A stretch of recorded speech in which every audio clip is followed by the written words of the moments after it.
WJTS News, I'm Prisma Lopez-Marin. Thank you for joining us. Saturday morning, the Jasper Touch a Truck event took place at the Jasper Train Depot that displayed a variety of trucks, vehicles, heavy machinery, and of course the spirit of Jasper Train that were available for the public to observe up close. Many community families and members, as well as the City of Jasper Department personnel, gathered at the depot while the farmers market was taking place as well. Children of all ages and parents were exploring each type of truck as they made their way from each vehicle. This event was well received by the public as those who attended carried conversations with the department's personnel. The departments ranged from the street department, police department, fire department, and more. We spoke with Lori Werner of Jasper as she shares her reason of visiting the event with her children. I'm Lori Werner, and this is my son, Will. He's 3. And my daughter, Rowan, she's 1. And they're the main reason, obviously, that I came to this event. My 3-year-old is into anything that moves, that is loud, that has a horn that he can climb into. So it's something that I knew when I heard about the event that we were coming right away, marked right on the calendar. This event was not only interactive, but it served the purpose to have the community of all ages safely become aware of the purpose of each heavy machinery and how each department works together to create a functioning atmosphere for all residents. Lori Werner also elaborates that as parents, she and her husband provide awareness to their children, even at a young age, to know the significant roles everyone has in the community. And I think it's good to show that the workers are taking the time out of their Saturday to show the community, hey, this is what we do. Because I know when I'm driving down the street and we see a truck, we'll point all of these out for him to actually see them all together at one time and see, hey, these are what people do every day for work, and this is something you can do. And then you can give back to the community when you're older, too. Werner noted the community events such as this one makes an impact on children as well as the community at large, as many were able to meet the people responsible for keeping us safe and allowing the community to smoothly go about our daily routines. We would like to remind the viewers that the Executive Director CEO Succession Planning Always Be Ready will be the topic of July 27th workshop set to take place at the Jasper campus of Vincennes University, presented as part of the DuBois County Community Foundation Better Together series. The workshop is presented in partnership with the Indiana Nonprofit Resource Network.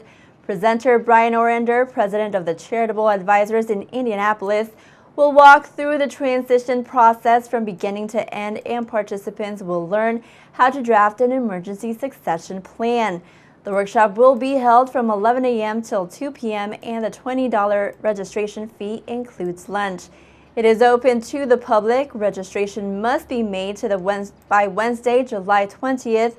For details or to register, contact June Miller of the Indiana Nonprofit Network at 812-421-7482. A couple driving from Kentucky was placed under arrest on a number of charges, including possession of a controlled substance, after a traffic stop in Huntingburg over the weekend. Just after 12:30 on Sunday morning, an officer with the Huntingburg Police Department pulled over a pickup for having green lights and turn signals. Police say it was during that stop that identifying information given by the driver of the truck and the passenger could not be explained. As police explained, it yielded a return and authorities felt something did not seem right. Police say during their investigation, information supplied by the couple, later identified as 36-year-old Joshua Pennygraft and 33-year-old Caroline Pennygraft, both of Mayfield, Kentucky, began to change. Police detained the couple pending further information on their actual identification. Police say during the investigation, a strip of subsacone was found and the female admitted to being the owner without a proper prescription. Police say both had background stories on several different names, and multiple law enforcement agencies were contacted to try and verify information supplied. They say after 3 hours of checking, officers believed that the Pennygrafts finally provided their correct information and that their records were checked. Police say both had warrants through Kentucky, and due to the extent they were trying to hide their identities and provided false documents. Both were arrested on level 6 felony counts of obstruction of justice, as well as Class A misdemeanor counts of false identity statements and false informing. Caroline Pennygrath was charged with a Class A misdemeanor count of possession of a controlled substance. They were taken to and booked into the Dubois County Security Center in Jasper without further incident.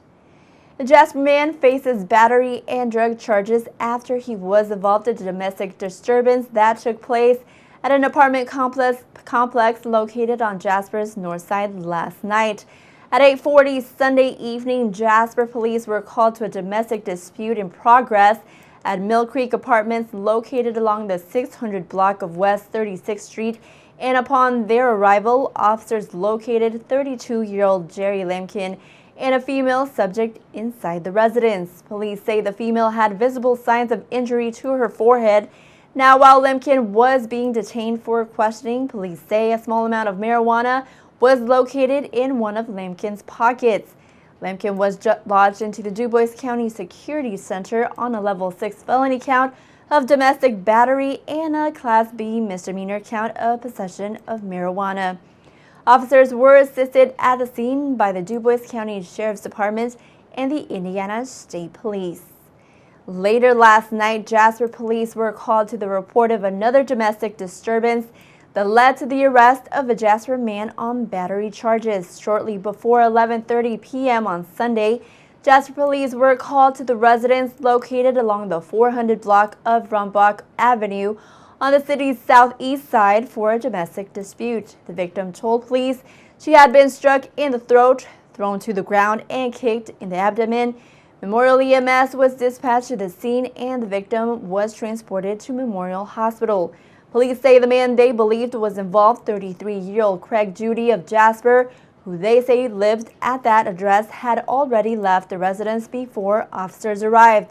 They say a battery affidavit was completed and Judy was placed under arrest at a home located along East 9th Street in Jasper. He was taken to the Dubois County Security Center on a misdemeanor count of domestic battery. Indiana State Police also assisted at the scene. A Birdseye man was seriously injured and eventually flown to a regional hospital after he and his Harley-Davidson motorcycle butted heads with a deer on a county road in the southeastern part of Dubois County Saturday afternoon. Just after 1:30 p.m. Saturday, deputies with the Dubois County Sheriff's Department were called to a location along Mentor Road with a quarter-mile south of State Road 64, where deputies say 62-year-old Richard Dooley of Birdseye was traveling north on Mentor Road, south on his 2002 Harley-Davidson motorcycle. Authorities say Dooley struck the deer nearly head-on, throwing him from the motorcycle. He was taken by ambulance to Memorial Hospital in Jasper before he was life-lifted to Evansville Medical Facility. Deputies say Dooley suffered several broken bones, head rash, as well as head injury. They also noted that Dooley was not wearing a helmet. The Dubois County Sheriff's Department was assisted at the scene by Birdseye first responders as well as Memorial Hospital Emergency Medical Services. No charges were filed and Dooley's Harley sustained an estimated $5,000 worth of damage. Stay tuned. Weather and sports still to come on 18 WJTS News.